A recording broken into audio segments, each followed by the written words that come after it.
Che energe churgwan kagat ka ye ko the garel goyro kanandi koskel chiamar I'm sorry chiabana wanenin ka chete ka chete no die ni chiro da ban kalsin I'm sorry che delay ali akana point ka luzwe ka kware ka malgu ka kondi alwi mon kelio biba Dr. Machar biba acting chairman Nazarin Wiyet biba all general in southern Sudan biba Nuer nation biba nika diech male Nuer bodiyo Nuer ngunde mbung Nuer Dr. Machar biba go chiemar chiloide tes ken kwato de me chen kia bile ben ba ga ben dan isoke bialo we jeng no wale ko ngak di ngwan ke go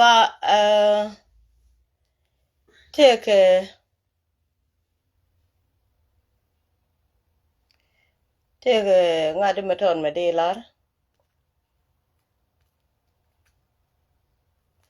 take din meton me de kadenen bat chi wide chele rui keje ko chele tete ngwande chele ti chele ke ngaje ni je wine ko gwa per kan bok din kan le nyoko je gwa ba kon mo ke dit gwa me bo for kan kon mo ni kan kon mo ke dit take meton me cho kon tuok me dan ke Israel mena kon a ko wude chele bielam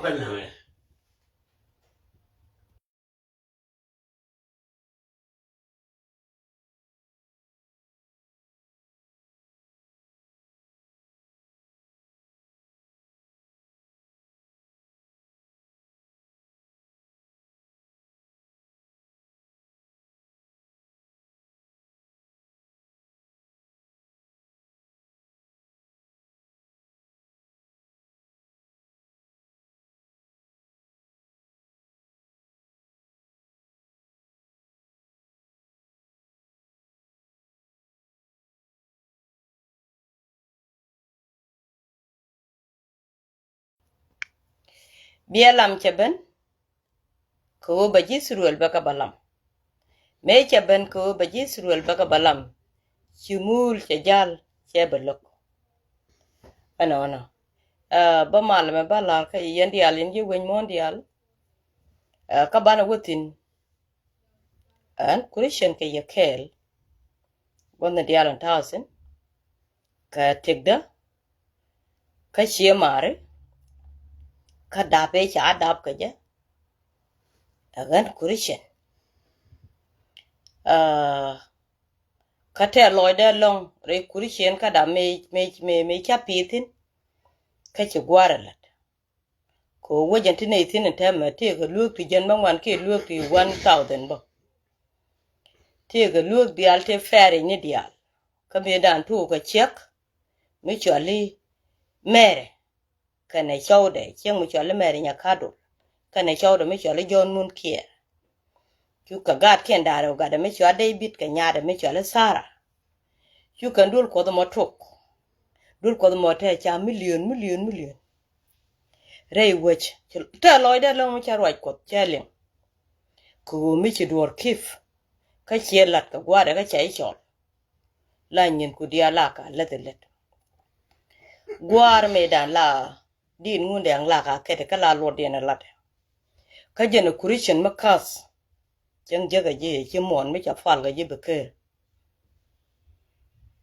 ku nge je kun ya lwene ka kun me kan ro mo gon ka je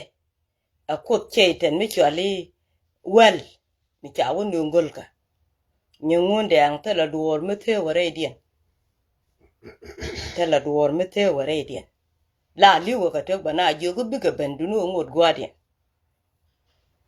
cha kon kula kam roje me roi kot ko bu kon ngwa kula ban ngach ala wojen gula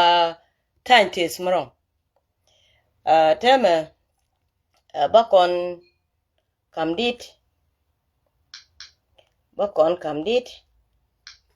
bakulo waka mandana lada ka bakulo waka ka ba ku lo ka ten ko ken ten luo ka ta tan no yani no okay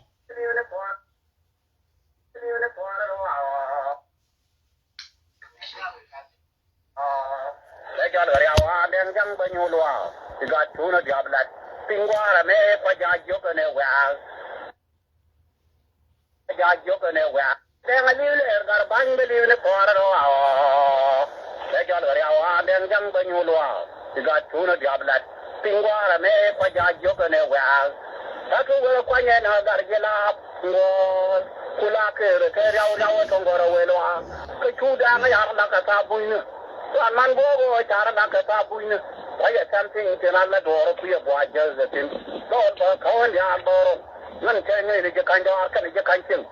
kan ba ka te cha ne den wa cha ne de ku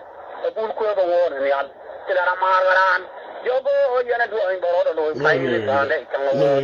gun wan gan ba kol ga ju ai ki tira ba anyo do wa tang chor nya ja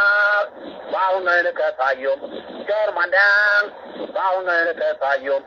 Bagi de buare biar itu bulman mara ekar gue nyanyi pano tibul ho ya maju bul one bul maru do kablo al gura dang wal ngara bangara amaton chinde kora dola banja na wuchele kiwai gue balari ka do anya diri nyama arta lo akwar marcho dulu tol ko wetom tibul yo wo ton kwai cho char ngan sabe liang wa ga garbung gi bula ta Unde bong yi bula ta yoro ga jo kanyon ga je sarbon kwa yoro ga jo kanyon ga je sarbon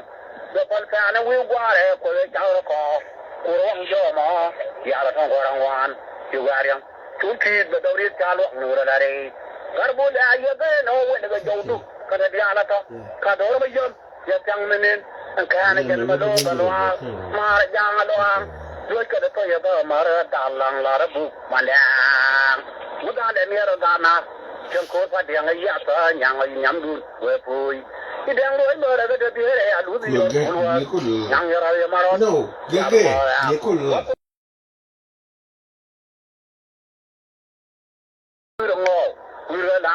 Kure jana do ro dia ngai go re cha mo lu de li ka bi lo do ro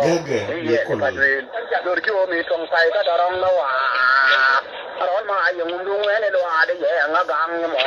chu ni di de ya mo le lo a yi jong lo a de le theng go lo ke ka ma gar ban ji de an ro lo a ga ka dwe li ben ke lo a mai to ji de nga do ne li am ngen po me yo do cho de yo ro na ran mai pin ji tar gut ka pa dwe Kuni di kang apa duin ke ruai ne gue, di lau ke ayo, kuni di ay marol ke di ay lau, dia ke lim, di gue di anwa do, di gada gue ke hello, marol ma ay belau ler ba di sing, lim ma ay dang, ba sing, wak betang adi eri idar bung kwa dongor, jaduan mare yet gon, kam du kursu lu akbar, aja gue na mong bagana, kam pala deng lu akbar, aja gue na mong bagana, ada ana war tar kuin, di mai de gue lung na tar kuin deng ma no na bel. Dia ngawak sehingga jam. Wah, we kudo be yalo je be wai de dal par. We kai be ye to kwa kerde wo. Tengu gera na dayem. Lu kerde wo. Tengu gera na dayem. Yung nya yuan da kero wa kero no. Una bi jibe na. Daga na dio. Ba ju gora na daga na dio. Na wa bo ya paru ga te la yoro ko da banting. Kore jaw na wa kir wo ga chang man ngan yal. Jadang mai na yaw go ri dia ba ke dung ndeng garbu ri jo ga ri goy ta beru mar kele na beran jang mar ting ja lo re be mo do lo na wan wo tong deng ching mo go ye na dang ya na pa we be to la da na par ya ko re ne ri ya miang la cha re ya par we tu chu ri dia de ba ro je de ti ga man de ang wa yo chor jo je de bu yu wo run ko da dang mo wan ja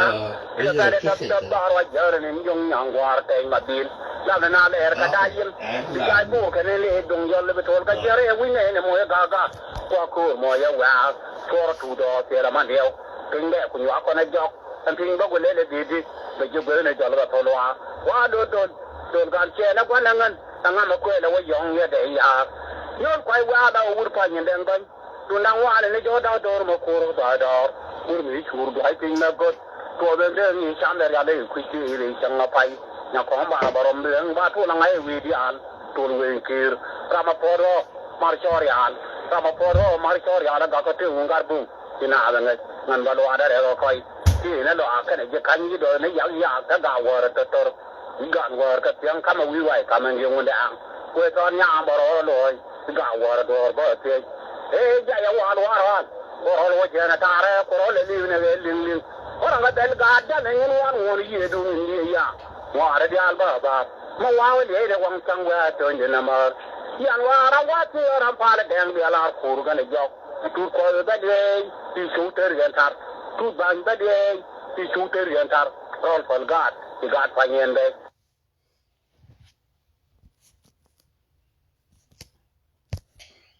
cho go che mar door che be ja mes ka weekend me tele door bo kon ba let go and ya no an yan bene won ba tele ngo nei daro di banda che koro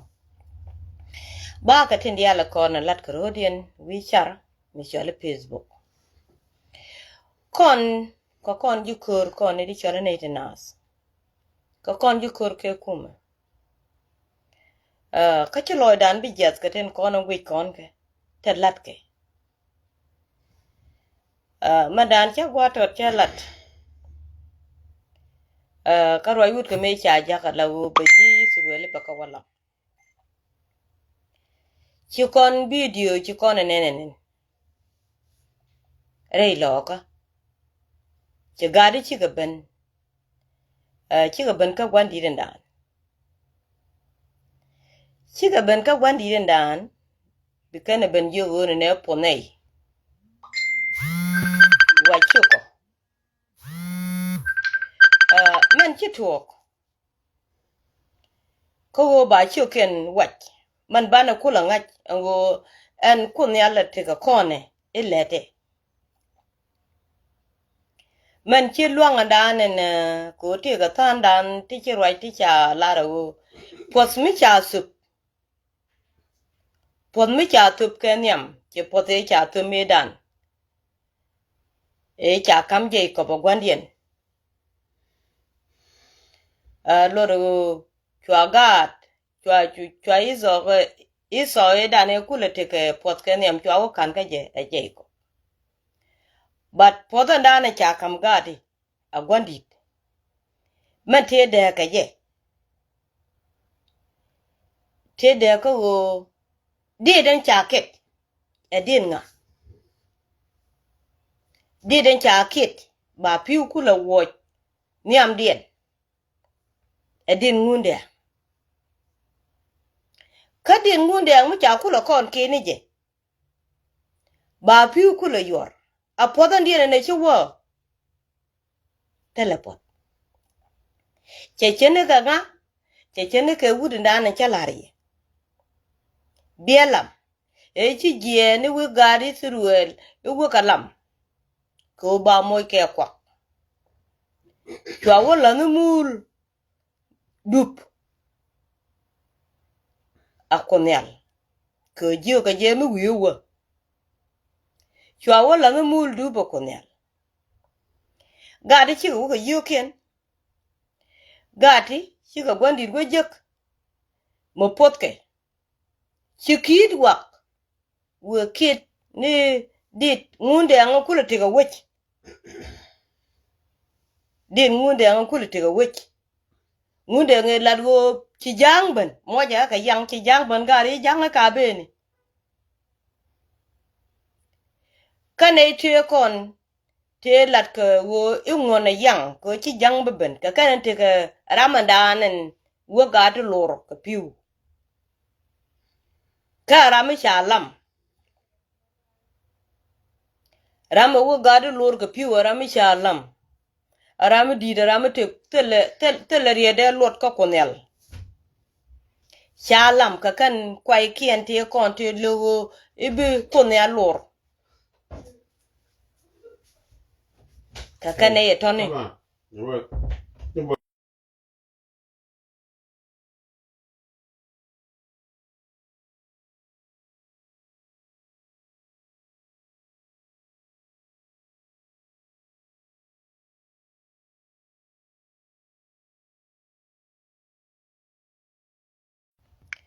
lo do telefal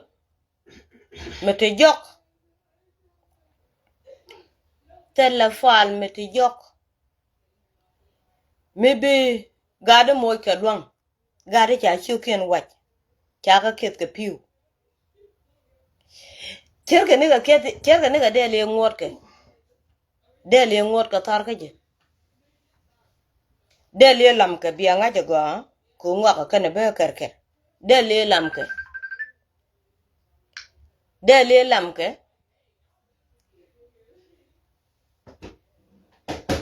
agadi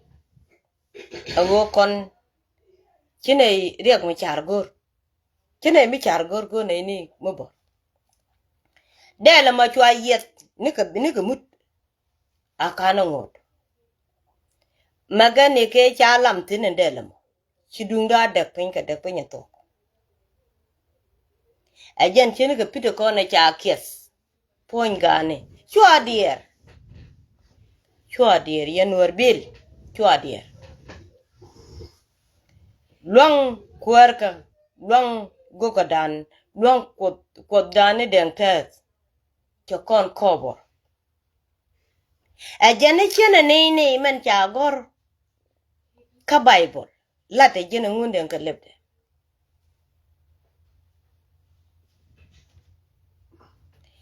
ajani bibedi ne wo jande jor mu wo ko wo chop biti dial be ko go di den chaket milin kon de kon kalin chenge chi kon ne ne lawo chiga wat ka pajut kan lit ka che kedene jene mu wago nung ye bi ga ba wat mu wago nung ye mu wa kor woto mu wa kor banter bete ka tibu wat bi jale ka jwal chi kon kanen ka pajut chenge ka wan kon chi kon kanen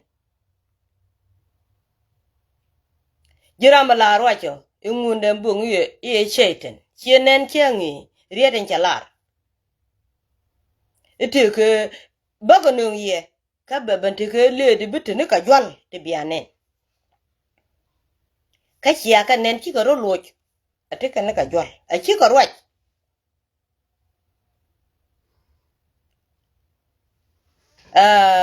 ponyu menge de konel bene riede la lare ji metru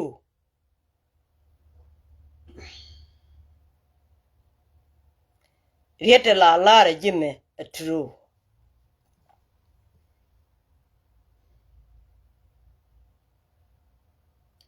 rei koden te ken chal kurchanate melat ka dor chara lat ka dor chigan cha lat ka dor cha adaptin ka cha direide kanga je kut ni ka change ta ka 1 year mena walle chen ko ben ngaji ka ngu ane chakula bindi den teme chi sangas ka de che ben jien kata ye danen chang roda ngaje wo kunyal akut kel karwade katen changi ka kwirwa kot chi kana gang ka tingwanti chang gweje pastor pale ka paldo din la na red pin ko ngaje cha pal kunyal tie ka do dien me leme neje tie ka do dien me gore neje tie ka chap do dien me gore no banget changenu ko don tik o kuda te ka jene chu ran no gwan tiyo ka duche mo no korodum no gwan tiyo ka duche mo no korodum chu ran nek chu kol ka chu ran gwer chu te ka nyir atala kona ladine ne ngake che kudu ku je roi ko ngake che kudu ku je roi ko che bible la larne awa pondu a chan ki kudra ka ngawu loy dure mi abutuk du kaj karan awa che duer ci luo ko dang wal kan yal ci ka tul mi jiyo ko ran ngot reji mi ka tiedu e ci ran wen ko da jena tele ngwen mi chiran ngwen rejimi akane nen wandu awa chiduer ki yana nen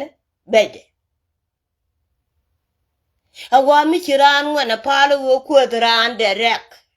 mi chiran ngwen rejimi reidu rejimo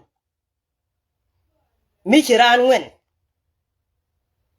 awa chi luo ko dang wali chi ko tul ka ngi che changi nei duel ko mi chiran yo ko ngotore ji mi reidu awa chi luo ko dang wali chi ko tul mu yo bran me kwara ko go miti kalen ndan to kutin lugo ibitie katen dialon konan ten chu mi jek a changa duor kel kie betach bi jala la char chi bi gwech mi chi wodul ko ti wonu to go chi ka gweji chi dress en cha la tarado dien chi ja gweji dress en te ji chi ja gweji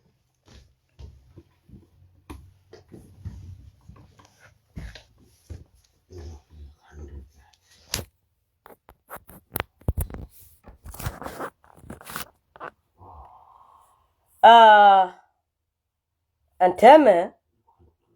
kwet kon ke wun mi chalo ngunde chen bilane je mi cheno telengutin ba chwana kondek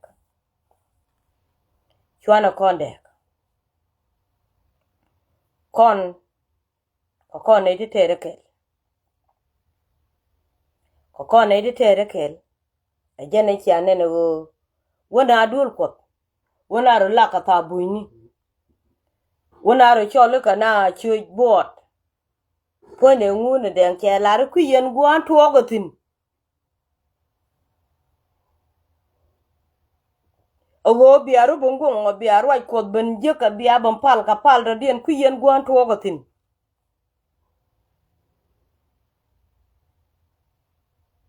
yen gwan tuogotin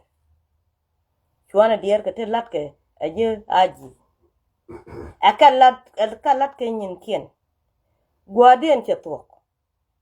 gwanye ni kien dial chetok tele duon miti jok katene chana ngano kodan tek alen bom de ti dial alen ngwane ka chare ko kodan tek tele rame gon keje kodan tek chakok katara mo gonye kaje kodan tek ki ngwamwat tele agwanter kodan tek wang do boye ka ne dial ko ngete men balat koran bu kodan tek an ci kon chang mun beter mi ci ga bare loko la de jen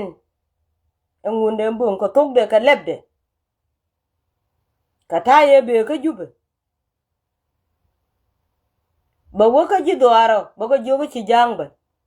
ba woka ji doaro ba ko jogo ci jangba chaling ko cha jangwich gweke na fonde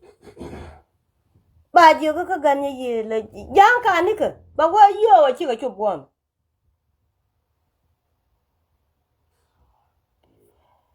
te diale chalat rei logo che nge ter ko kor kane to ko na ngai ke ngwa ko duore e kene ni guer me cha ga yu ka pa yut ka cha ga yu ka wa ka cha ga yu ka yuai ka cha ga yu ka wa ne de kwai ka ngwa e bu ka wa bor no ne de ngai ke lo dien ngai ke je chi ka bu bor tu ka duor chi ka bu bor ko kan ben la pe poru la ja lepi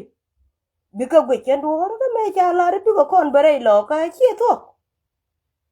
mo wa ba ga chu ju je chang e da ne ju je ka he jara lo bor cha re cha ko tung ju je cha per ne de ko no gwa dan danen berwaj ben tuoktin alo bor chere jan kwan cha dul ko ben yat pintin ka jan gwa bu ngwani bi ka tuoktin ka jan gwa bi gutin ka te cha lat ka kwi loka kane dial te gweje ganyi yel te cha lat ke kan bu lo ka nen ka wankien bene te seuke ganyi yel mana walle bi kane nene me cha teu gwando ne kien ie tuokon tuok kan ken gul ngai ne tuok ka bi kan wo ko ka bi kan la de me cha la de gwando ne kien bu kul tul ba kul ngaji a tuokon tuok me cha la go chi bare lo kan walle me ji ai go chi dung de na dwal chi go chi kan kur de ngok tien ne me chi kur ngok ne ka chanker ni ka jolle jaka ne ka bi ka bet ka tet ko bi te cha lar go bi ko go ne kien me cha la de go ba tuok ba dil tuok ne ka gwade ka ba dil ne ti teu ka je ne di teu ka je bi ka nen ka bi ka liang changot kan ka me teu kan ne bran po churun agwanu o bi teu du ka rien ngunde bi ka yot jok gwanu o teu du ka rien ngunde ang bi ka yot jok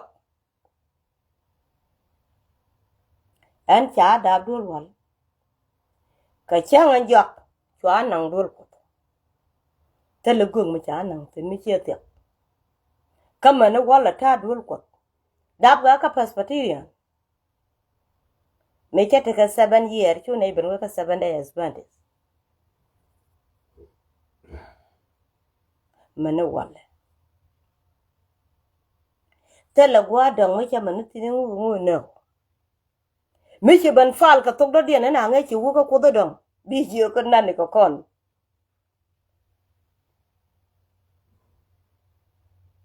de ne pal ko ne kuri chen mi cha mo ka dok abata de lat ka bible lan te kel ka je ko cha ban bom a ye chu kristo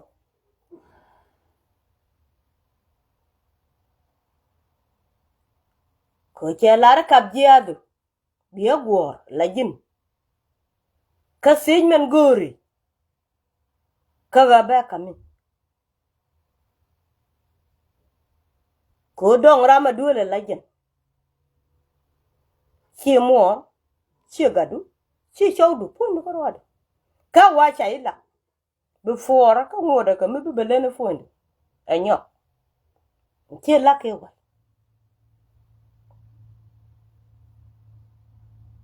den cha la de ngunde ko kwiso da Sudan chona ka te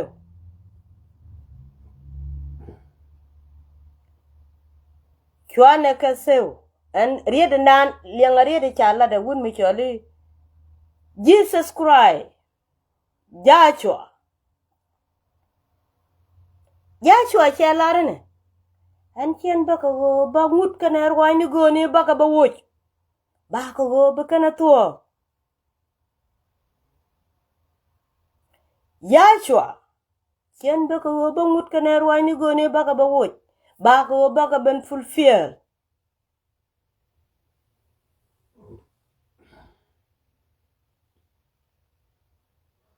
ten chalat ka Jeremiah ten chalat ka Isaiah ten chalat ka Old Testament kan dial ke ten ko na chalat de gan yil wo ka fer ka gan yil che diel long ko dora ka cha diel long ko nuori tuk do li kon one by one la chupo doru no wala na bi ngach ngo che chup dora la yare de der ka ga ye chitwo ko be nyogoret ka ngwan mu ko ye do be to kon tot be wala pin be tu dang diok tin dine ken be ka wak der wo ko gwaring wo ko gwa kwan wo ko gwa yone ka salpa ken mayadi be to ko to do mo do runo mo be dak be ja ka chan ko bo kulo te kore ba dola na binyen ka yek ka be nga je to ka to ga de tere we mulal jel ka kel ka dentes jel ka kel ka dentes nga je ke ka nga je gwa binyen ko gut ka ke jana ma de lat ko gwandi ndan ni go chua wote ga piu ti leda ni amnat ti leda chung na gane ka chua ke ne din ngundang ponye na maka karwade ti piu den cha lap ti ka pa ti ram ka la ko la re yi wa yi wun nyong ne ka mu ko la nyong ma tere lo ka na wal ka chaje ka mu wa dem ne nyong ko ti dung dan ti di ka nyong cha ga de ba kami cha wo ne ere lo ko te ko kon dial kon ne de ti kujin ka jan cha nyong ma tere lo ka cha pel ko cha kon ken ne di de kon na bine ya let ye chi gan ba lat ye go yan kuri shene ta dong chum chi ma ne ran kuri shene bo na wal pa ye kuri shen je bara ban tiang te ga mengaje pege wu ga chi ma ra kuri shen ma na wal te ga 100 ye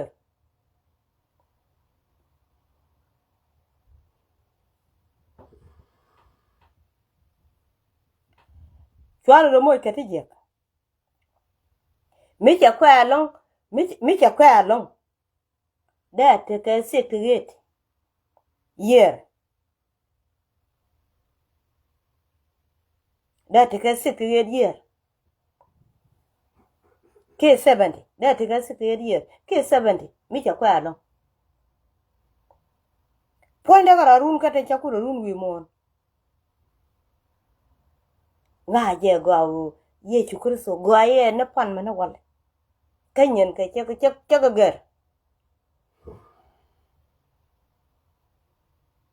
kapal wala pai benne ajan falan la ka ji la cheitin pai pal wala guje je la cheitin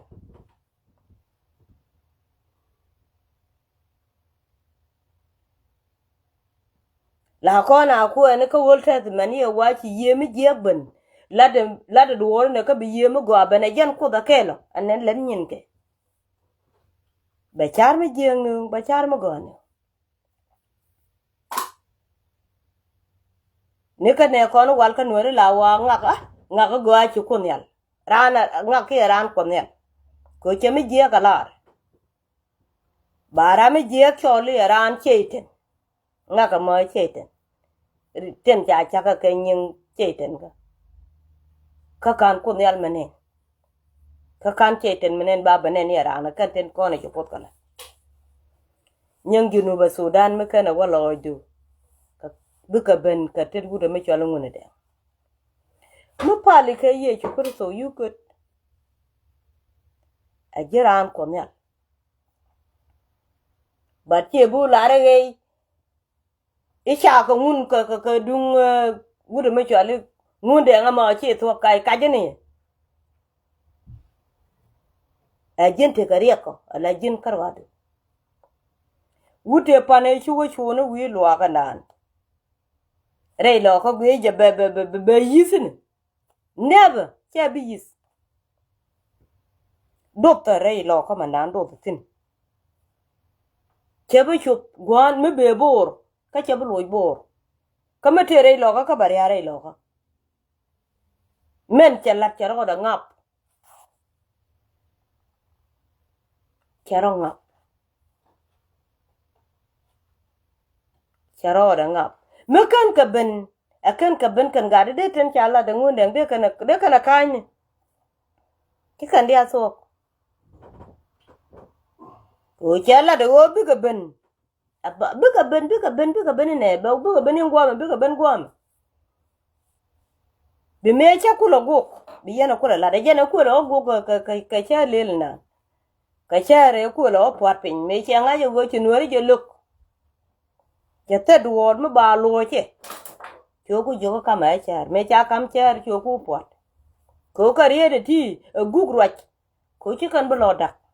ko changai chi charan cha char ne ni ti kwik kunel ngat ko no bom dan titi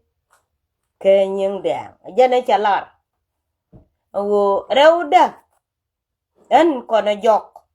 abina na wi mon ko ndare utala ramado en ko na jok ko ndare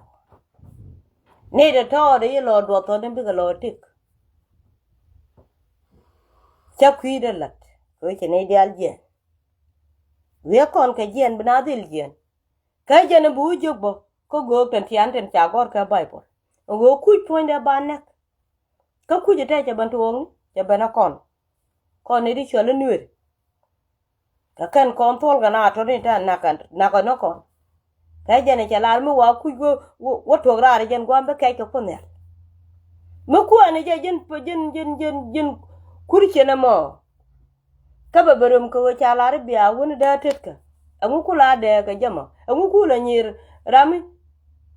chelat friendly mon kula ngot ka miti ke ter ke ngunde nglu de jini kata tan de ka goja lago wa cha were ke kwa wonyo ne ka ga chut ya ne nga ne ba kula goja na da an gore jen wan ti mar kan ngai de ran chole jungu ko na de wo de ga rami chengo nya ko nya ma ba kono ku du lel dor bi ku yore ka wada let wada ko tunya ke tibile balat mama mo ali alumbi da kon barwach ko jin chi thank you kon ka bai go bai bola jan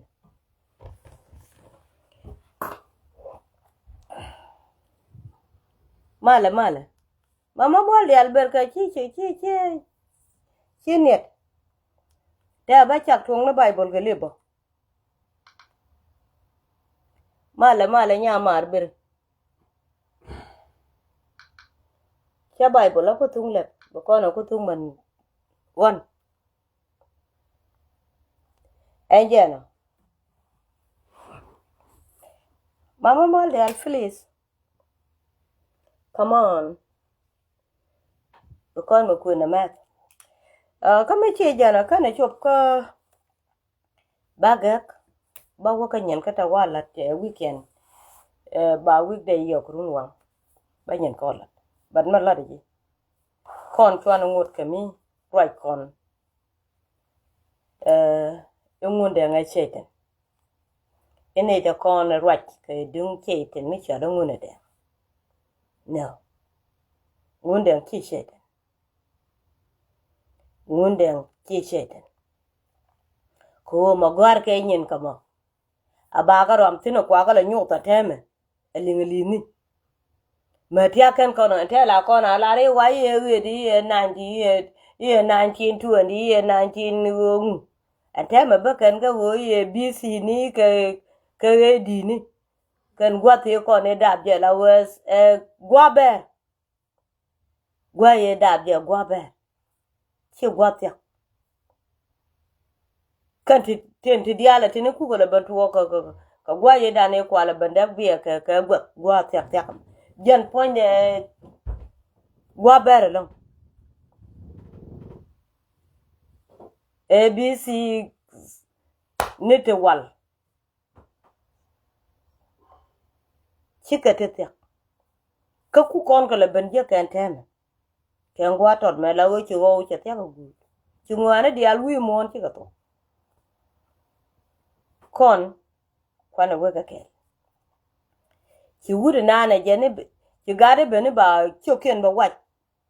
cha ke ne di de tes menyu go charo jak kariye nana don di potke ka jene chi ari di ne go ba ko no kan ju gor ba ga ba ngote enje mafali befal mapali befal medan nyungo ngunde an ken kaben la leng kan ke la leng ne ke ken ke chup la leng ne ke che medan che kere me ken pato ya gwandi ne dunu che na gorba ka gwa go dong de che man ken ga pato ke wal te la but ko gwa ye wa chu ko le berum dara ka wanda yin chawe che wo chawe chi cha me che ben chawe cha me cha lan medan chawe che ben tikan mo ga dul ko ka Sunday ana agwama ku ban janan bu kuma dan ku ban ngun kuma dan ke ku chup me ke ku chup en cha me cha la ngun de gar me cha ma kan gar me ke ku bana akana ne chup kan riang ma cha kan ne ben liang ani je wa je ja ka banga awa ka cha go me ke kwa je na wa kuma dan ke ku chup an gare ngam ba ngwang ba jian ana no awo de fal de na pal de na pal ka pal den tes kana tuwo ko kan gwa de ben kana tuwo change chue George ngo ba pal den tes be te ka gwa tot kana ndi de gwa me lo do chue ben angwa ye tu ga yi ka temtin chin wow ka ajan gwa ye chu ran ro da ben jekin chue je ne ka yu ya tong gwa me chue wi chue do kana de to de te ga ja ke te cha wo je kadime chue lat ke ara mo je ne dul ko de kwai medan dul ko ka sabande ngaja chue jien chue roi ko chue wala chue roi ngunde an chue wala chue na we ja ka bikan pal ke ngwa toro ma ke lew meni ma cha ku mun pal ke lani de tot meni ma chi go rebo ko chi gwa chup gwa me ka kursiane ti chero kurebo long chi roi ngunde an chup ke te ke dul ko ma pal ka jike ano cha na nugban ke te ke roi ngunde an ke wo me cha jingunde an ke cha ka lak me tar kuna ga ka ngunde me dan gwa pal ka de wibe ka manan te ga pol daro te ke te tinene pule me pul jeng mi ki wutin bu puak pul ndo den an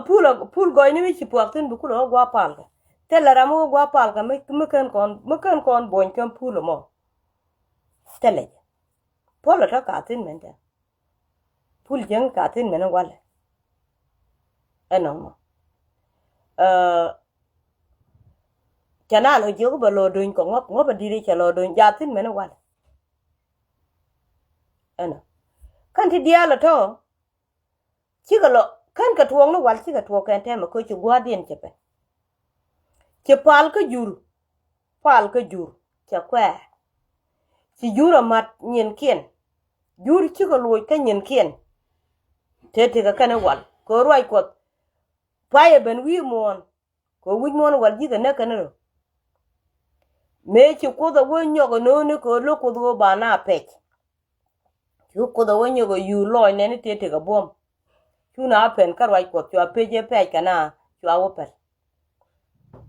ba na jogo yeno kwa la na roi ko do ko lo dun te de bu ngote de ko chi na bela ka kyang ba nyen ku la chambo yong ba yela nek bo bu lo dun chu kai ko ti yen ka gwa we yen ti kad na ma chwa la ne ka ne di chalo me chi chu ko ka ma ka ne di bor chi kana real ga anta ma ka chi kana fal ta we yen nen yen en teme god dial ten go wi mon ten ko na wo ji tware tin ten ko na wo ji bisine ne ten wo let ke nya gane wi goro kwer bi jine tuer me go ama ba dit ka nok ka bate ka fan ngwan kina lo ke cheten mu na mo ka bang ko ken yana mali ngati ga ngunde ngala we berech e bayi mo ke bayi mo ka mabi we chul na ya mali ka nyin ngunde la ya jugo e berech bayi ben mo ka mabi we chul na tele mala de no ngunde jugo ni jile na roka chura madong chwenyir ko randu jin len roka ka jin lunu ramado dien ka chang ro du la ram go ka golu piet gat ku la go ba ya nga go ko de jatin ka je wen mo di alan tema wi ka business ko go biduor jek ba yu mo ka maton mereng mo ku loy na le we chur ci win mon ke le bijina kuar bidir wutin angwamo bijina tuor bidir wutin bijina any men guru nya gadon guru bidir wutin ka be pal ka jike ci win mon ke tes ke loy ka chete changa ka lu kuni te lu kuni te wutin ko ba lu ko du ba no te lu kuni te wutin ko ba lu ko du ba no e yon ke bu ben we dere bina banga engu kula ga na lu kuni ka pal no ko ke engu ke jana go te re de ke mite pinyamo ko business la we adeke nyal ko cha cho lu ko nyal e yo ci mandana gor ke cha wadak cho pen ke yo bi ye ko nyal ba wajien bu bene ye cheten wano naga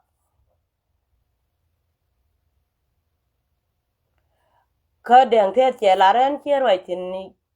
luade ti riep ka pin bang kana lat te me la de ka go bangong bi yen ben che nga che yong ante me la ran te ne di chi yong ti mi che gwe chang ji je dul ko te la ram gwe ji go la ji ni bu we ka na ba la te na bang ba pa lo ko nel bang chenen chi wo ko nel te ke rien mi cha larun mi cha le wudeme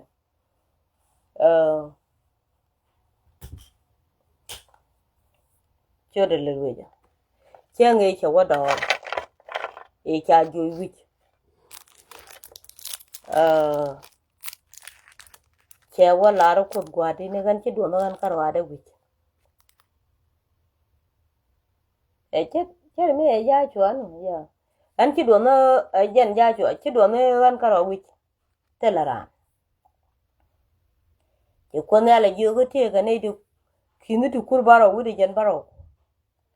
te kan moal kien men yaping nyam kuni cheiten te pal ga no konel ne to kuje ke ne je no rode How you know that?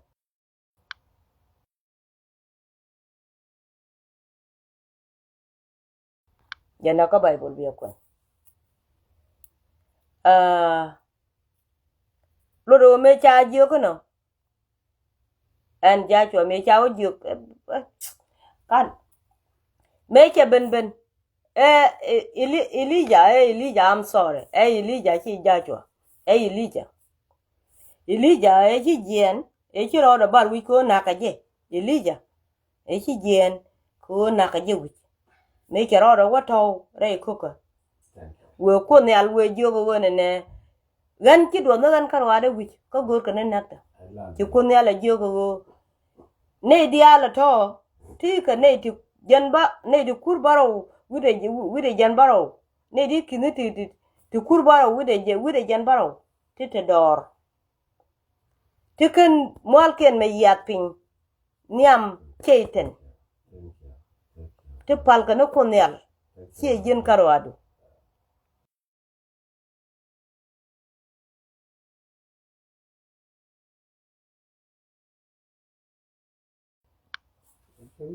ya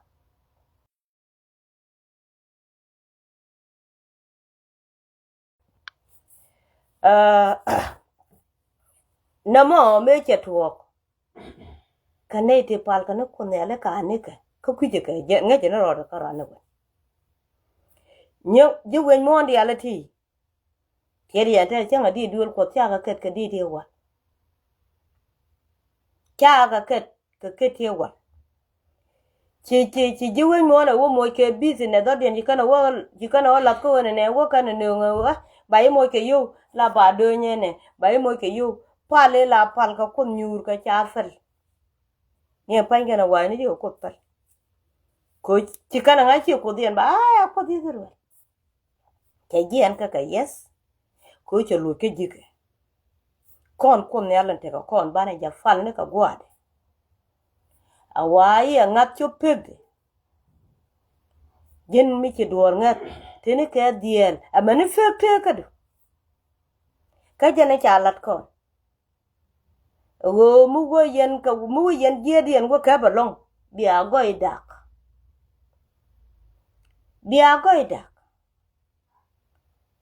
mi ci ganen bolke bro du falpin ko mi ci belon ka lane la ya ja ka biliba ci go ci jang ban re lo ka nak ci tandan che nakata ka ci belon ci dudulit pan ga je ke mo ka ai bilan midit wo da jang wuja ta tanga ne gen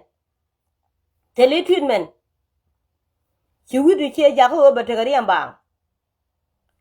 ci ko da na ne len ngwa ke farwe kama ci medi mi ci na manen please lan wor pin mole du fal bu koy loy ben ka ji ko me kan ni chop bu loy du koy bi ko kula go kete lat karo wi mo bi ko kula go kete lat karo wi mo no gani selba ken ma yadi to ko ne ko loy de la no ngare ni al ko ba ko no bo pin ngot kon ketik ama chaban yoro ka chabu ti ban pa kan ka dop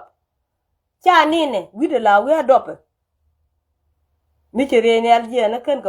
ka mar wi de la dop ko la wi da cha ra ka men balat ka cha kon jo go ne ete ke likling ni yen ne yechu bi yen yechu ja wa ku do yen ne jena chul yen ne yechu cha ne wal go te ke likling ti abe pe ni ra we ja jo go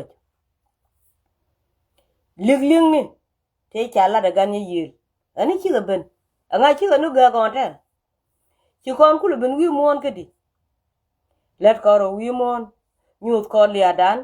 wanga cha wang kon we chene ko ne ka de nga ga luk ka ne to anga de ga luk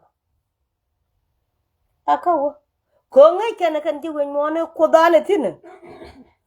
ngai kana ko dane tin me chere ne ro de je bang ko ba ko lo ji gurun ji kon gwa lo ka lo de la wa mare lu ni tin gu kan kon ngana pot ngai ka kon ajen ku kala kan jen ku karula bena dang e ka yen ku yene la pal ria ga di de ma yen je wen mon ko kon kel kan ja ko tin ken ke mat ka win mon yen wore tele ye mat ka win mon ani chian ani je surwal chi go mat ka ja kemu mat ka ja ngo ka cha lare no gwanti ka do chi man no goroduma ko kon kul shana ti kel ka ke ngude kana wono jang te neng no kona ko kon were 99 point yani 100 bo 100% ko kon Christianity angu wa nong ni jang te Old Testament ka Bible jang te ka Old Testament ko te ko guk mete ka Old Testament ango kan je ka nan ke liwa jen guk dan riet guk ko mi je ka jen guk dan ka ku riet guk ko mi je ka ku jen guk dan tene kon ka Old Testament jang te ka Old Testament angu no ka kamo aba wolung no kon wa ko nok aneti tele ka ngu ka ke katene kon ka mat ko tene kan ka Old Testament ki kon ken Israel ko to kon ko guk mi chukunen mi chige mudo me chukunen ko Jacob kana gwan nyut ko no rode ke Abraham nyut ko no rode jakelek Jacob nyut ko no rode jakelek rame chukunen ka wangde e Moses rame chi rwai ko kut e ngunde mbung cha rwai ko kut ka lebde cha kunen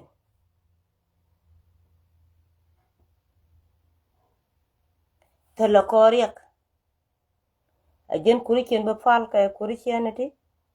good ko jen kun yala kelo pale ke ngunde good ajen ko da kelo ten kon ten tere imun lol chete ne diala kona kan te chi kut mi chwalo ngunde mbung chi gong mi chwalo ngunde mbung ka lat ka yi ka dan ten te mun lol te ngot ko tele nyan juri cha banyirar tele kolang mi cha banyirar tele ngumi cha banyirar kan dial cha kala jene ku kwalo loke agog dial bombom ga tuni te bombom ten kula ga jamen tem ko ga de to ni ken kut ken cha ga de wo ka cha ga ji ku tele mo lot ken aka wolwa tele mo lot ken aka wolwa wuri nan we shuni wi lwa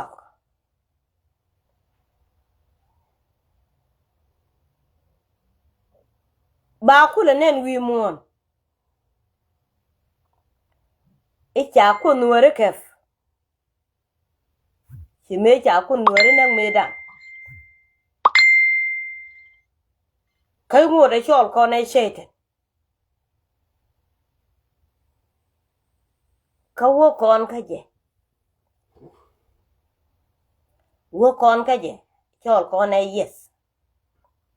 sometime ko na chole we ye nda la jang la de jene ngunde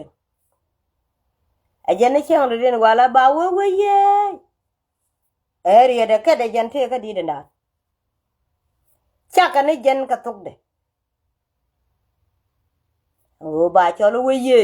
tele jang da bara to de ko go gane tele la de fonde we ye lo de kon chwana te ku kon chwana kala pal ne no kun yal ka bet kella de kun yal go bi yene chole nyon tela bera tu dana ka yene yo kwara ne nyon ngugu ichene nyon ti diala to ngaje je ge nyin kun chene nyon bi mi yen la de jene ngunde o ba kon pal konel ba ko cha kon bu kip ke chete ni ko pal ko wona pal ke motlim wa kimno wal jen fal wal to gol wa ka pal wa tol wa ka pal nda ne cha ni ka pal kurshanati antikan ko dien do dien ma pal kenere kimi e chikan pal kurshanati rar cha bene kurshen ko cha ka woch ayo chenge go chenge linglim go cheten mi che we mi che gien ko go che bien dan chela jene ku yene le gu bien dan te ke mini bien dan cha lat ke lew mi char ba mo bor mo tot ba lat gwam e ye ko wa ye ko de mere pon mi char ge lew mi chela de bito nan bito ran bor nan e chela do de gwame bu go ko te ge be pelen te ge ba do pon de ke lew a chen point be to na te gwa me a jen dan bu o ke lu mer ko yi ko mer na ra mi chi dong re tuka kuri chen mi chi do re tuka mi chi dong re tuka te ka mal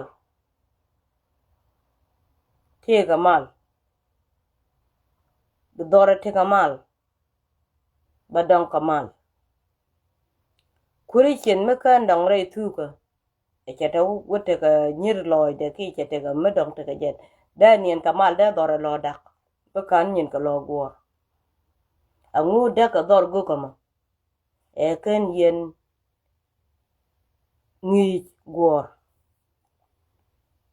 ko mukini pore la pur ko gur mukini kon gwo ajelo akawai mukini tiede ko gong mukini lo gwo ajelo akal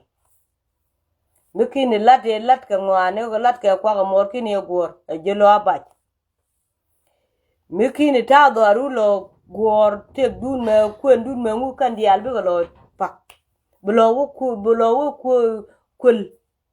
bulo wo charmit ka bulo wo ka wa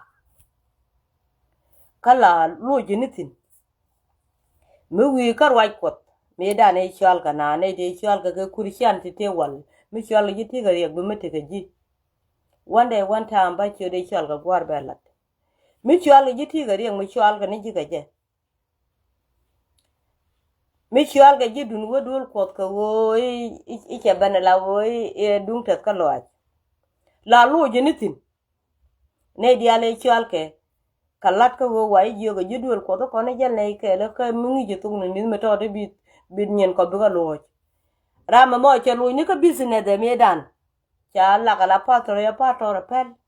che wona ka medan e tetin wo goro ba kuri chen me ba mo ni je ka kwa da pa la ji ko bi mo ke yo che lu ka business de da right ko dun da wala de la wala te ku rama te ka yo ni kyang barama la duor katata kaloi kata konel ramo to yo mala dor ko di gwa di pwa ka gwa di nyuro gwa kimi jegala ramo cha we kore la cho le jitiel bo wo karama dana men bi ko yo ba jo bo pala ba pa ko che loy ka business de chi pastor ko pastor business kade lo ye nitin ala gwe ke ne de ko ken ba nga nga me che ba che gula pastor ni cha lui tin ko jen we ko yo pa to na na we ko wo cha kam riet ten bed ne ka ba ka mies ka je ka ba chuột pis cha rie ka ke te ga yo tu chinang cha ti je ka yo ko nga je yo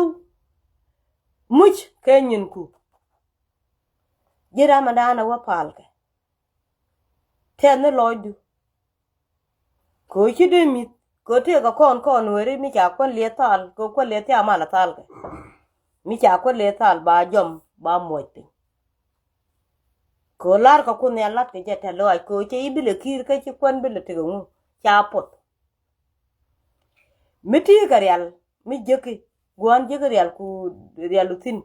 real kele me gri kele me e dun ko we top ala jin kira ma dong de je mo ga yo to wa tum no to bi je la jin ko e pot du bi ga tol bi ga mo ji jang kan ti ni ji ga ke la yo top ke la mu je top ke jang ga de te na bi jo no top ko mu ko be ku la ti de top ko mu be ku la ti de top ko mu lo ka me lat ka me ka lo lat je ana ka tet be lat je one day one time enjen ma de roi de pesina ti dol to no dan chi kon chon kon cha ka barar ko ni de ko ken ka ngai ne ma lat rode ko ne al jawana bad yen kuri chene ten ko ne te ka Facebook nga je kurshan te ma to no ke de lari eten kala de ngunde ngi ki ga to ke de la kuri chene la tut ko kuri chene la tut lu ko ngunde kuri chene tut ke ngunde ngling ke gori liang de ko jala we atu do nga je chi ngunde nga che tut gor ngunde che tut gor chang ti lwa ko ngunde mi ti lwa ko ngunde lo kini lwa da nga ti lwa ko ngunde kini lwa da nga bai nak che tenda dien ko bu ngut ko mu bu tuet mi ti lwa ko ngunde bu ngut ko mu bu tuet bai nak che tenda dong ci nyaadu ko wal be inek ci gadu ko wal be inek ci chawdu ko wal be inek ene riga ci wujo gwado be inek kameti lo ko ngunde ngala wo palene ko nyal tele me de inek kataton ko ci man fali ci ngaj mukini lo da ngaje ci wodon tiken ka perke kane ku penti ti te ga jina won kama ku ko la mat ke bitti kariak biliw mingi ja fal dul ko de ang bu pal ga tit ku bang mi ci ranu ben ke nyin ke de jal ga be jogo na ci kon ko bi ci ko wan pala na ko ne ti diala ti bi go wo ke ji ro bi tek ci ga du ben ka duor ci nyaadu ben ke business de ci ga ben ke business de bo nang ni je bu point ke ko pala na ko ne ci ga kuri ci na to ka no ti diala to kana do na ke jiken kuri chenen to angano konel ka kuri chanete mi cherom ka kuri chene me ma pa ero jega ma pa ngate la dwale ka wangdu kuri chenen to ete ga chot kel ka te ga kot kel mi cherom ka kuri chene me ma te ga bizene de ma la dwale ka wangde mi che wangdu ne la dwale ga jula ro hey ha jan ha ko te ka duor me te ga je biye ko dan te ga je be nyot o jen che chelle ne duop kuri chen ka te ga du na magore be ngada te ga je be fan be che te ne te ga je ba joj be je ka la wo ngadu bume la dol ne re te ga de ko la bible la de la wo achang je kani jabor ko jin wali ya che jab dong di je body ye tiku kurche na mo mani chuang ku de mat bi nga ji changa du ko ne take something wrong ko ku da len bom ti dia la ku mu bum bum ka ku mu god god ku ma en cha ko yo ku da cha gwan long kan ne jok ko da ci roi ke te ko ken de be kala de ale we ka kwar kware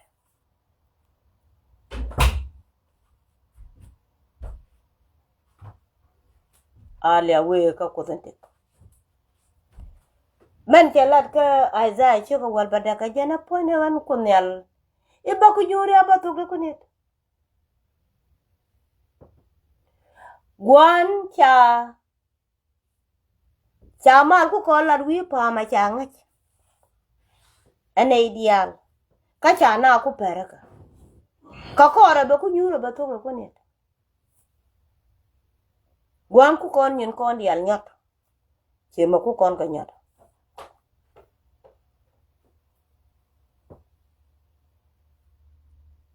changa bu gwa den bene jana ba ngar pin kan diala ba ka pon pinyin kene ka juat che jen ka jom mala jaga tel mi chwale yon chi ko ku pe ne ba ka ku ben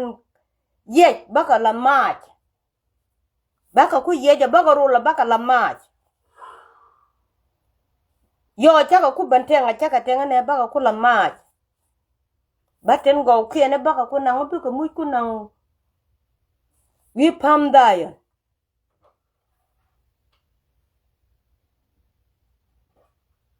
kane ten dol wi mon ka lot ka chorom ka nga cha wo gori de cha la bia wa da tit ka changa cha rong da tit ka e cha wa da tit ka na me ko dit tit ko di ko ba wa nang ko pru lor do dien rama malade ne ye check te ga mi cha gor ka jar mai chi ko ngwan cha ban ya gor ko nyut chere me nyut yo ngwan ba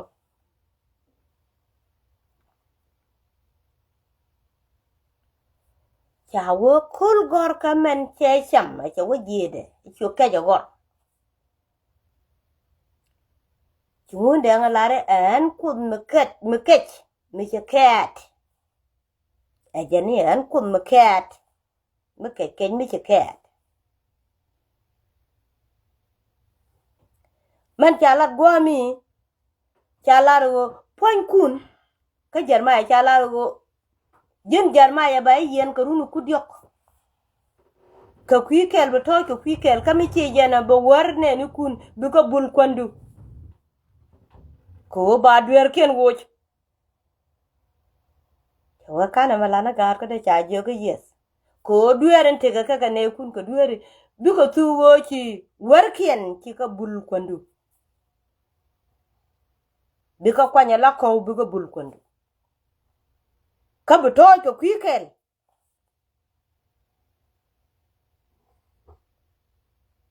a cha yan ba dwer ken kula to la ngunde nga kut ka meda ne te ke ngunde mu la cham ne wer ko ngunde me pen ge je go ba nyin kalat me ke chop korun wal me pen je go ba nyin kalat la je ne ba go jo wich bara warot ko wer beben charo do buka pok ka cha pok be man ku lo kum ka dwal be man kum ka dwal be ka to kan man cha lu ko ne dial ane man ni yel ka ro da nokom la gada kuma ka dwal ko jeni chiriya ka jek ba to kan gada me chiro da rot jeni ku ngwenye jek ne ko di ka kan kunu me chan ro kulu ben kut ka jek ta me tedi la ko de na rana jek la go chopen gwadon roi kon lat kon elengu e ka ti ku yer bong ba nya le ni kai ku ku cha kai gwa ma ka jang ke luira cha wo gwa mi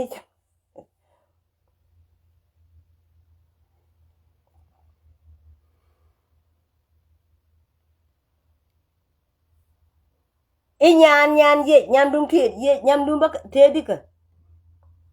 ter lat ke te ku la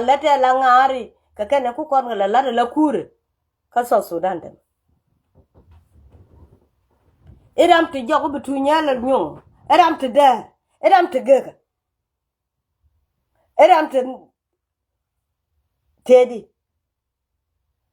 teleran kon dial cho kon nyon ente me chapen naka do naka gad matot naka wun naka ngwet naka chek kon dial kon nyon ka je gwami we naka kon dial chana we naka kel ka kon chi gwade ni jen kurichen pale ko jiran ko dan ya jiran ko enti ba chungot ka rwaj ko jin run mi wi rwaj chang rwaj ba chen ko rwaj ten bat de yi look a me ko erun mi wi rwaj ka wonye ngunde an ko kan dial kenyen ke mu go to kan dial go pen go dien bijina gwan kaka bijina gwan kaka ko wote ga mete ka rwaj ko medan ko ci ye chuna je ko mi ci chop kwa mi ci chop tin chammo atati mi ci chop gwa jal gwa me chana je o wi arar ja kan dial ka je ko arare duru dial mi ci chop gwa mi ci chop tin awa ma chala ni amdumo chame atati ko te ga ti chare alaka akunyal ti chade cham ram kurishen dong de we cha nak cheten dong de we yu nga to na me yang pot dong de we di bat dung do fal ko cha ti dial cha ka poti ko bi kamal be mal jal ke ji ko cha ilur kamal ba ti dial be ye dial njek ba ka jaka jen be chieng ma dot kamal ko kon jogo mi cha ilur je ga betur chung ni ku teng ibe we lo te ka dwer bna lo liu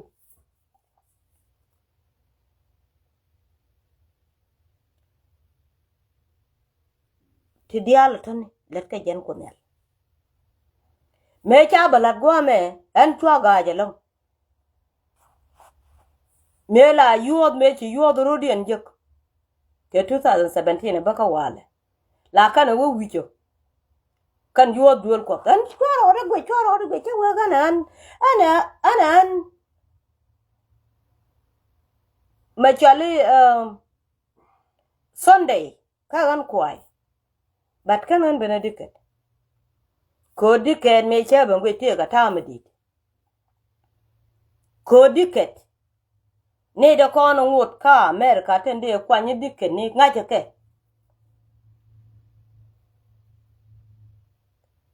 ne to ngut la wo de ran kwanye la diket man walle cha rami chirwa nyok cha de kwanye la diket ko te lilo ko diket me tale kwene diket karwai ko ewut ko wuni ka kana ide ko ne kula jal kor Jesus ka wuni fanke na kala diket ita ka fanken kan wuni wa mi ci gun mi long ro de ko ba dor long ko rich ke biya diket ke muj beka ko mi ogwir we ti jaglat ke balet diket ne men dung di antat ka kwan kan po ne diket na an antat ka kwan ne diket me we mi jal kel kana chawde man kula diket ndi bi jena we tema la leng ni we che yan bi yel dan je ke je mo kan ne cha yen bang bi yan ne no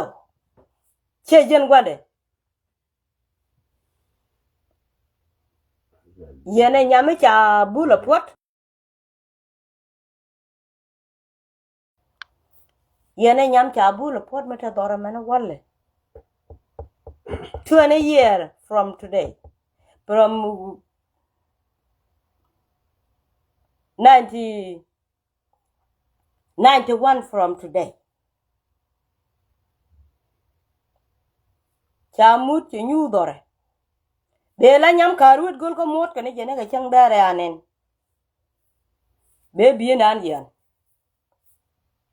kan chaw da ke mi ci bene mete no nane ke ji che jin service ti ngwa da serve ko kuji beje ko jen beje right ko beje an la wa te ke la beje kami ci nyur ka je ngudo ma yang ke le kwan bo la wo chai ben je ga la nyami ci kon da ba chai kon be dil tin ka rei te ga du ke le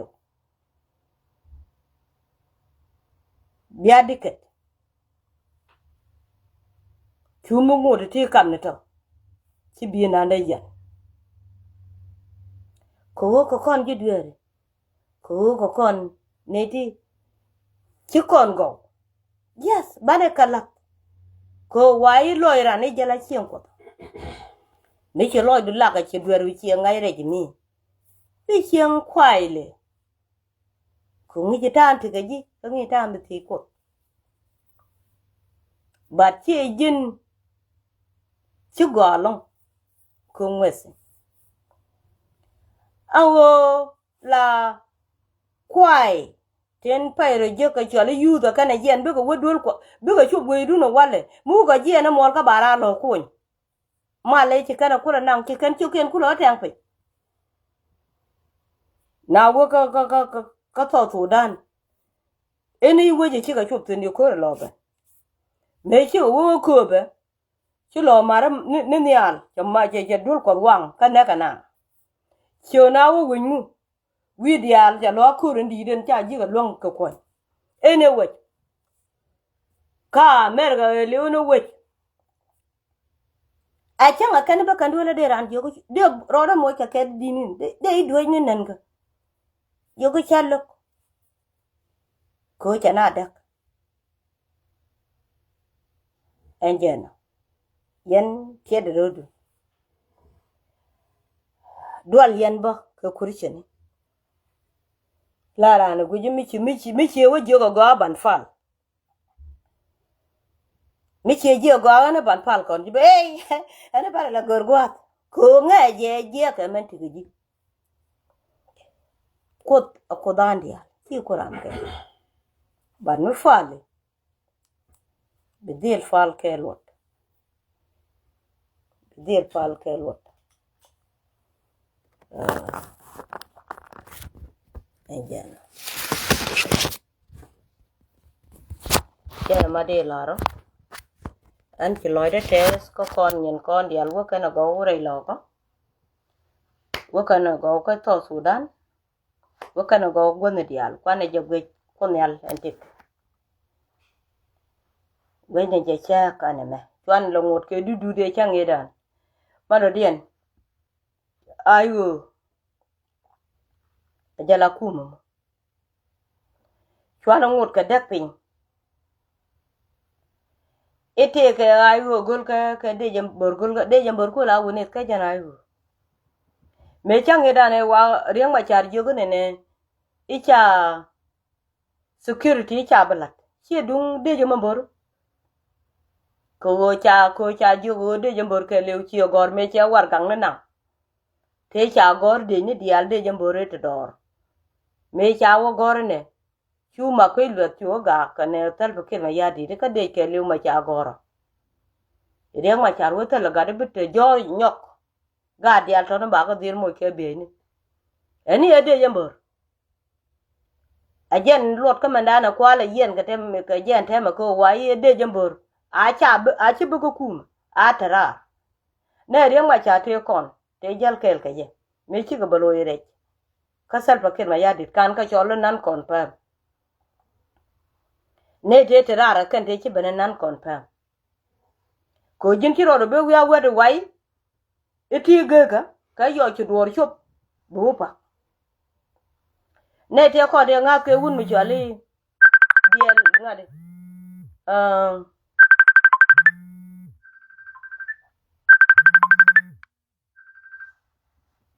le makol yen ti anene la lu jog bolo hirar cha wo cha ro mat ne la wo cha ran tel pakin ma yadi yen te cha wo le makol che ngedan tele mi chalar me cha ne ka wuluk asal pakin ma yadi di baga mo kana kaswa chu wun mi chal doctor ma char ajene chi wote ka wang chu wo ti to de chi kam ne tini ba ti to de ti bare wote baga kam swa ba dot karew ko chi sal pa cha bakel kan karwade we luak jeng ka doctor ma char tele gwa dong den mi cha luak jek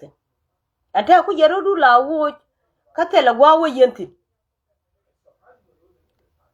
wo yero dun ka te gwa wo yenti iyo ngo do wo jeng yam bi yen kula ben go nika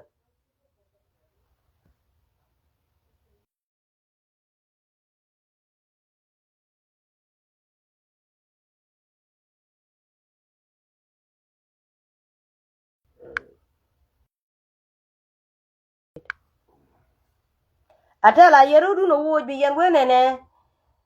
ite ka nuori ti bilo jal karo nuori bi lo jal karo la ngani te ka gal ti jel karo gali ti tel de ni pan kien ka gal te ko ne cha tu ga ja mi cha ga tu ko jo chi wo ne ka ga ji chi wo ne ka lo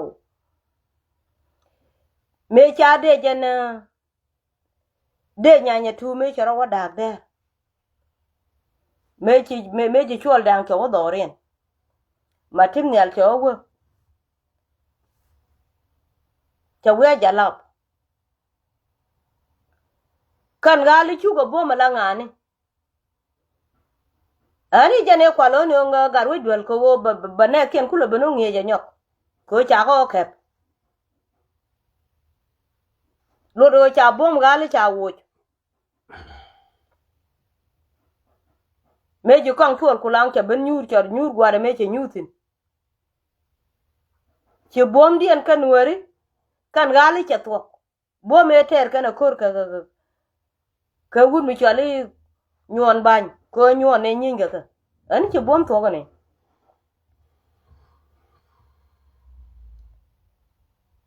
bianga jago ajene chuka na kula ben nyoko gwech ko an poinen an rame chungot ko kor ka ajan kwang yo ba wo baroro ni ngo de men yo ba jang ba go ngo kor gwan che ko jit men me chi garang ka da nyon chi widien ben char cha wo ramadan chungot ka rek dan ajan ran ku men mo ko chi galin te chi ka biet na ga ja ku men ka re lo ko chi ka biet ko cha kwore ne di de chali man kwala chole garwe dol cha wono no fonde cha ben ka bil pambe de ka baba ngie ko ba kwore di ko wala cha kan dia le aga kep chi ka biet cho kwol ma nyang cha gwa malat cha chwa kwor ke liu ko jongle le de men te loide ka be nyer ba ga garala alabor ko che taramri rame chungot ko kore wun mi chali kong chol kula mene me chu gani o anungo ko kuma kon gali chwa ka woje ko kuma gai wo kuma dien fanken ngandolo kono te kur ngai ke cha go kwit kan dial ngai ka biel ken ka ngai ke chut ken ngo ter ken ko chi kan ko ter bang ter kan ko we dien arama bu ko de jek te gama ba kuida mel lete belat karama bijena bo mete ni jen ka gat ni jen ka man ni jen ka nga ba poinde ba lolat o nga fonde liwo gwame changa te bala yena okoro labara gwaro ko nga ke ye tandun chot kene ka kuma te cha gwar pinya gan ma cha riudun dial de jamboro na riudo ke liu chot ken ka gan ma cha rejmi ko kore dan e kwanted ni 2014 ne dan ga jen gwa ye nga jeketin kana ruwe wide nga jeka nga je nga chwa de jambor chwa je wo ka ta ko ka wet tele gwa bia ga nangtin irun ba wo jon ke ngun ma du binyur ti ma de dwe gwa mate kuma ten je de to ne de ko na dwal kana mun dwal ke ji ayu nga ke jagal to kon nga ke chabien non kan nga kan me te di te pa ne ye kan ga kap de kan nga go lui kum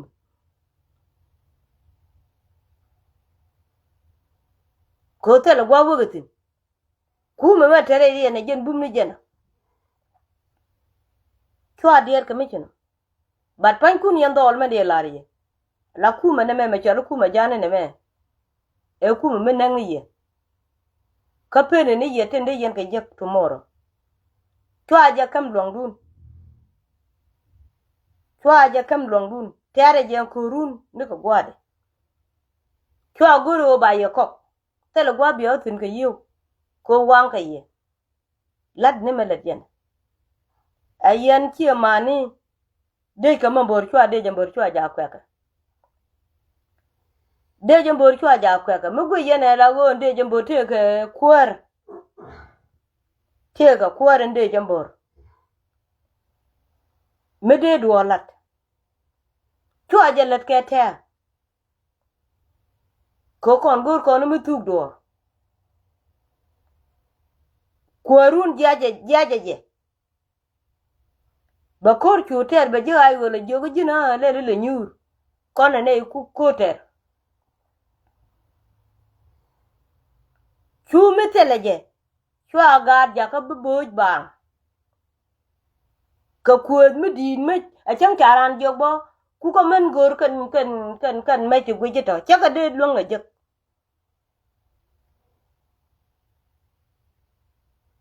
cha a chang a wale de luong a ti ku ka la pi e ndandi ka tele gwa je kan ngak te kan a ngu kan ku chom no kwana ko ta de yen kwan ku to bo chiga jikan de kwana chu chu de kwanang de nga ju ka tung te dok tin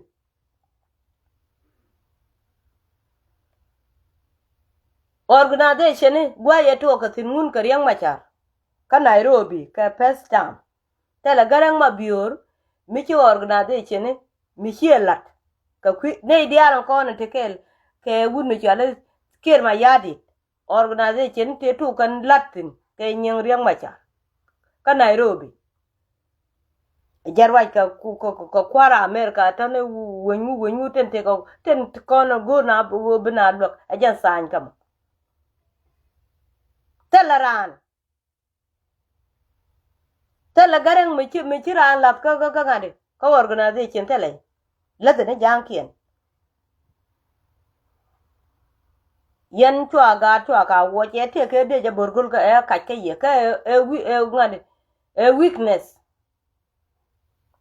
ko pan kun ka kan ye la jok kan ye la jok mboron bianga yo ga jin ro chino ajin kwa kel ka kwai te kon te chiga ke wun mi chalo ngunde mbu jin kwa mo murwa jino ngeni je jin kwa kel mi changa jin goro wale ka gat ku ka gor please tell me be kana jak bran wa gai bang re ngwane ba gai bang ba gwej bang man ma ba nyur ba toj ba ka tillediti ko tillediti ni ka ti cha gor tillediti ni ka ti cha gor ti mo jina ka mot ka ti ni i chwa kwidu let chomana ka duo mo golode kon yalla jena ngaje ye yandial ka ngaje cherkun tele me kwit kon yalla me bang tele je be te ke rut me te ga lot ka je anta me me ya ko ne je me ya ke ya ko ne ka je me dan ka cha bongo tan te me ya ko ne wana pot be ko ne je ka beja be ko ne je ka beja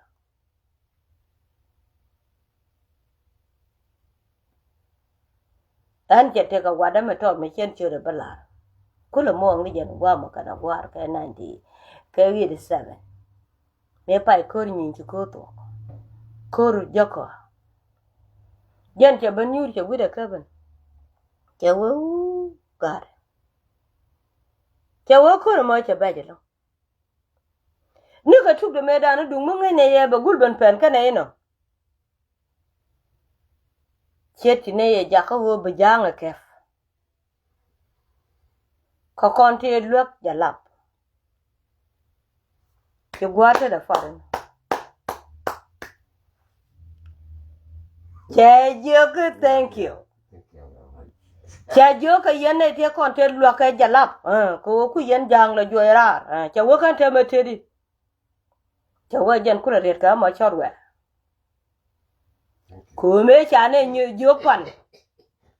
me chane jopan wud mi chore nyon banyu mu go pagale chedek awo paka chede krun an poinen joko mo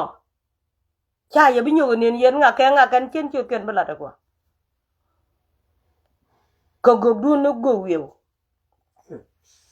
tomorrow mu paka chede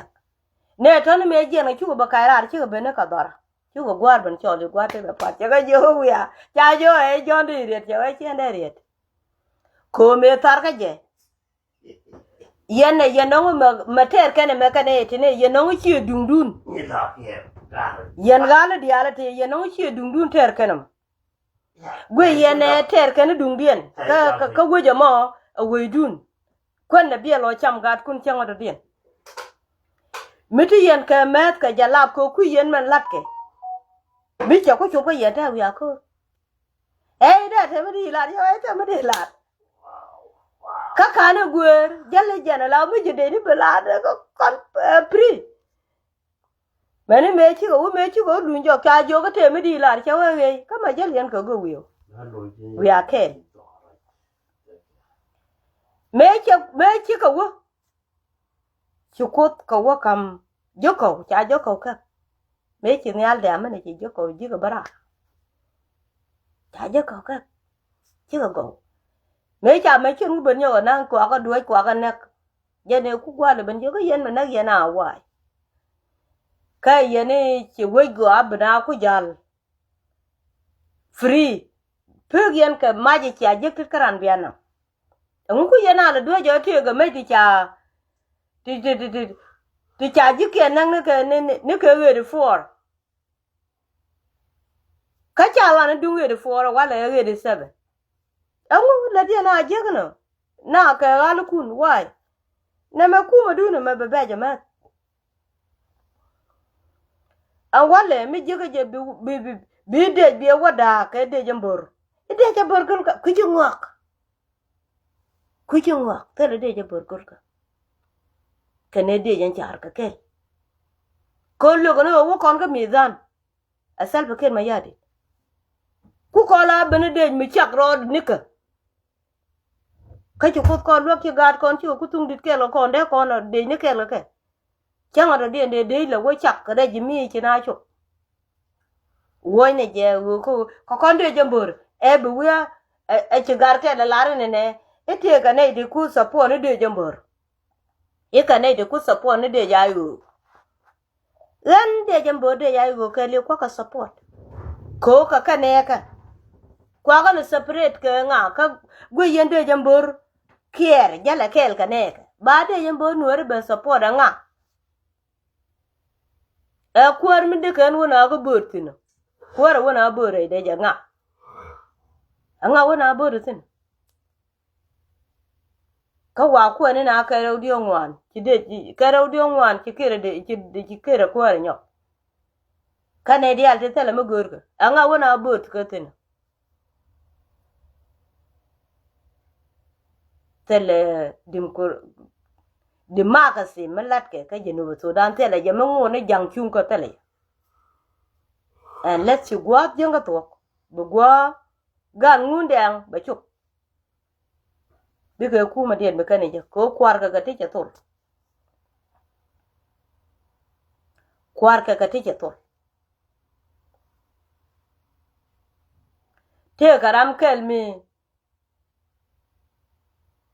gwan tin ka gwa bere che lelen te ba che bun kwini ro yenga ko chi chare ya to chwa ga separate tele ayu gulka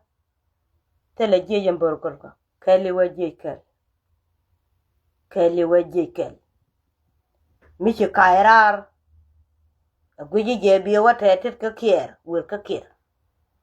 bere jim chen kier bi woj no mi jin je jambor wir ka je jambor na te ka ayu biaro jim kier woj yan je te yan kel mi ku support ni je jambor anya gwar kala ni nyok gwar ka phone te limi ku support ko ayu jan kel Kayo jala regime change ka Junuba Sudan. Reform back again. Reform ka Salva Kiir Mayardit. Reform ka wun mi chala garang mabior. Reform e chala Dr. Machar. Tel reform do dien. Reform Dr. Machar genetic o ba berchu. Tel reform do dien. Tel reform do dien. Tel wongu nagyen rubang. Ka kanten kona tiai. Akan yene de chala ti der mi chai cholo ti der akonyal. Chai kus. Yen mi chala ti der chai kus. Chalang du biling. Chang pali ka 24/7. Tama la ya kwanka la both tomorrow. Mi chi both pala jin bana gwan nyiri. Ala tana ta kana ma che nga ka che patar pala ka ba chala jega chala ngota yedan. Kola bana yawu ka yawu la jeka la ngona ta yewan. Ko guluwo ka guluwo ngwa ka ma jukana. Goro bijina dech a jira form. Kagaigo biba. Dr. Machar. We akwara. Bukwara wajek. Kwara njok ba ijek yandol kungo ko anga bi akwara ba wonoko. A Dr. Machar ka wangde. Ebe wajo gade chadong. Leli ne mele kep gadamar. Adunu la kung. Ko beran mi chena majek. Ran kung ala jen. Ko ba duor jekagan. Bilet ko go. Bicharu go. Bine ko nok. Bidunu jek. Chima chaje ka wiyada. Chima chaje ka wiyada. Dr. Machar me weka South Sudan. Chikan jel kelkan wiyad wegan chek dani nyako gandaro. Che wiyad wejek. Ko wochu kunyal che deng te kunyal deng te wiyad che mek. Ba gadi to du bungwa kit. Ni pene ka nok.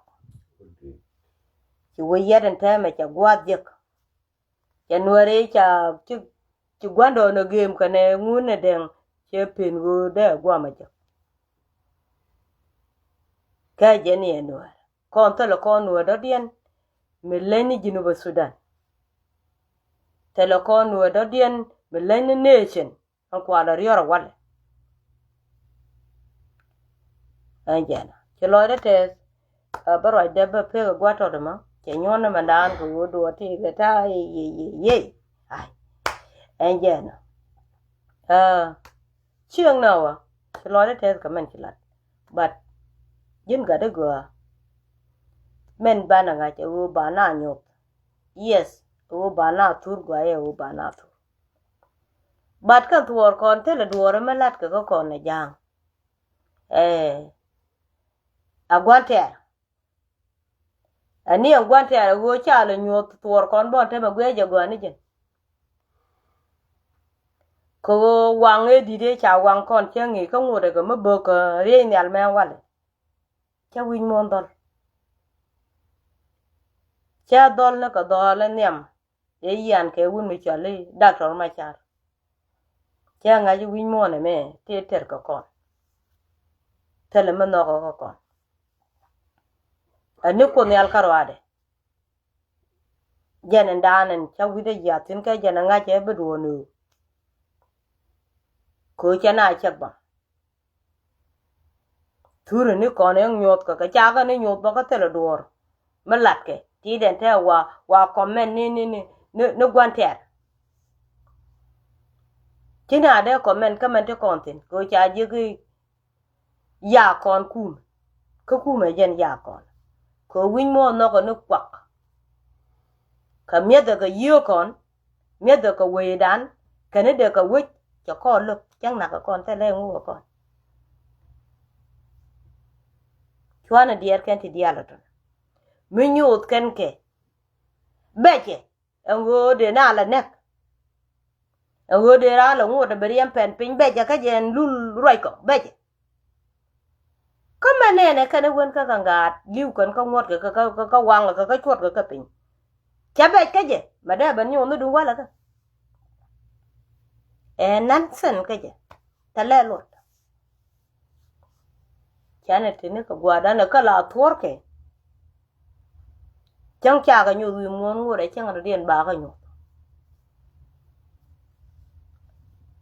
2026 awale agwa ko kwinen tena wala charwa ka ye ka chang badak ka Sunday morning ka nei ka USA 2026 the morning. Evening. Yeah.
Ba go ka de duel ko ma chang chen bela pal yo bo ko tung pal de me ngari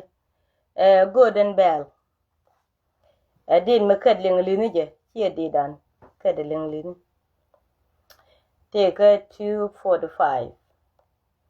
kad ling li ni chi de dan chi kad ga de kon din mi cha kad bo randan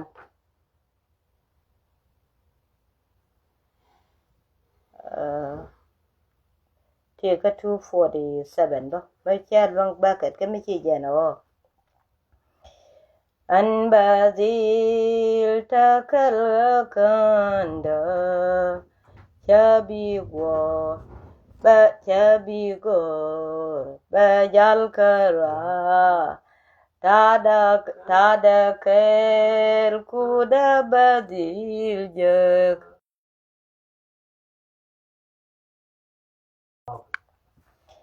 an bazil takal kanda Jabigor bajal kara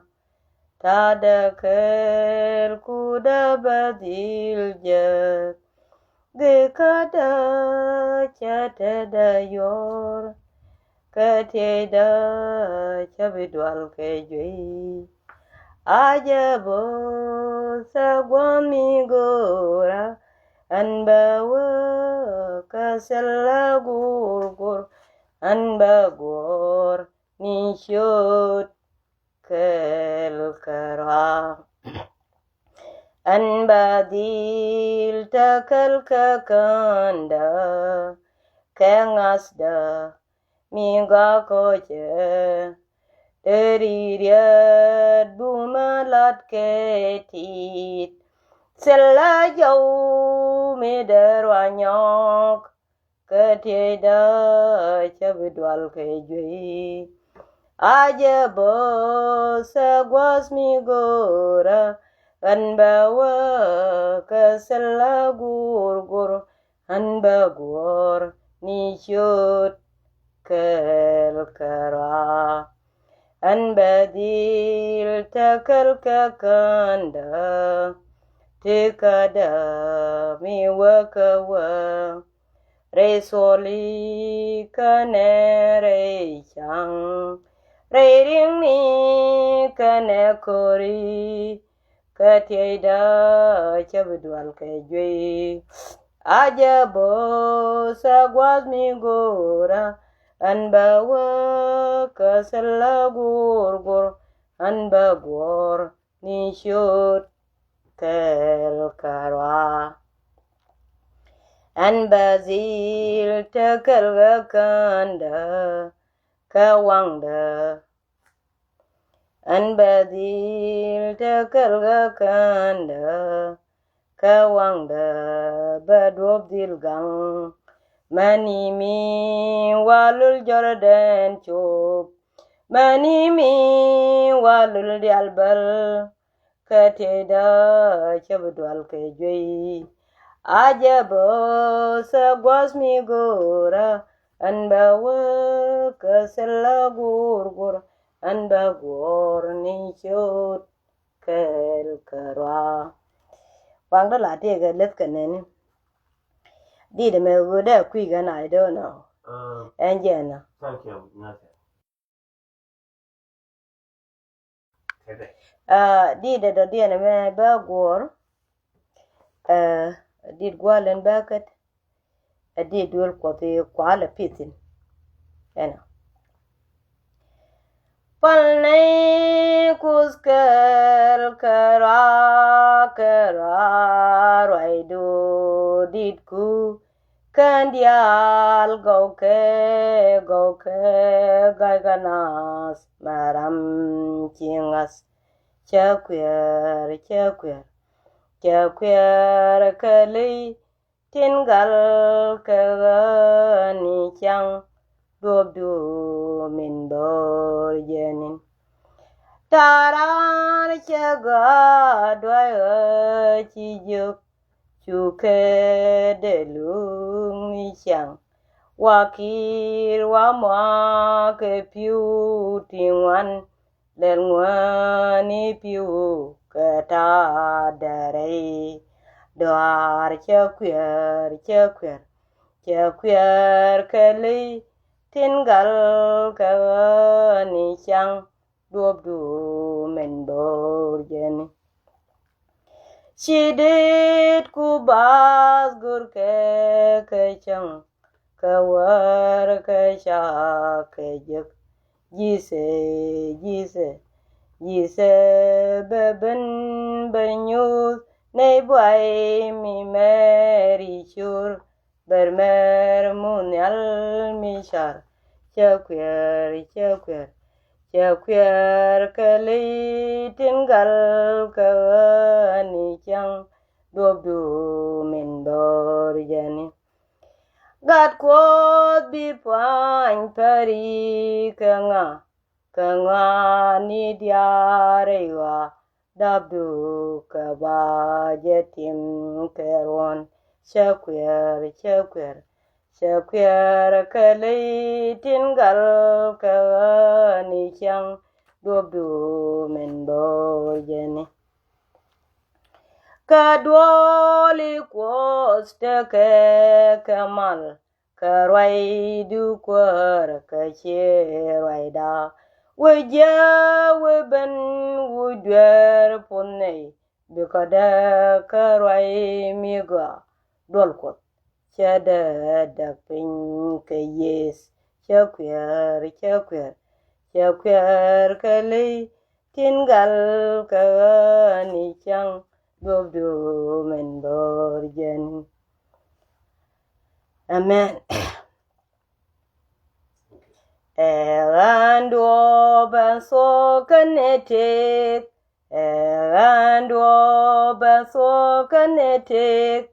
ejene chiye chuelar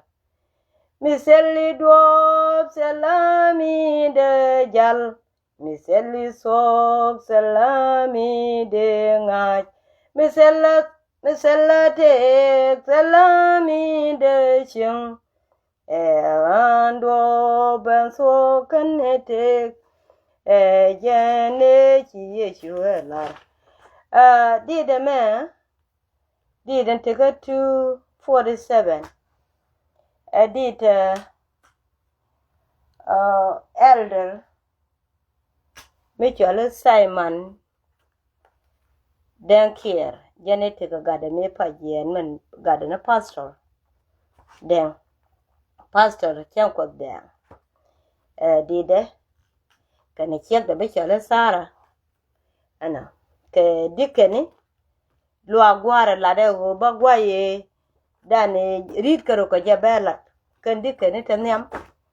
te konde chiro dien ba mat gwar kana ne ta ko ken ka jigwala pastor mudwew kane de chiro ba madul ko de dane jekane me jekan martin kana gwar ka John tin gane chek de ne Mary ka gadien David ka nyadien ne Sara den dul ko do mo ajan rame dane chidi ma bakatin enjana one day one time taga tam ko de la da michino but chenta loire tes ka che jaga bo de la ka I don't know de la ka jana balarie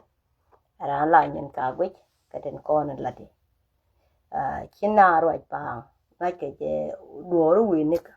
ko me la ke ali akana point ko lu wi ni ka je ka ba ngwana de la ka chara ka shorin dio de thank you bye nya mara jandir guri nyoga roi wol chi jandir la baba akede me to go bu kondir ngach ando ban to kanetik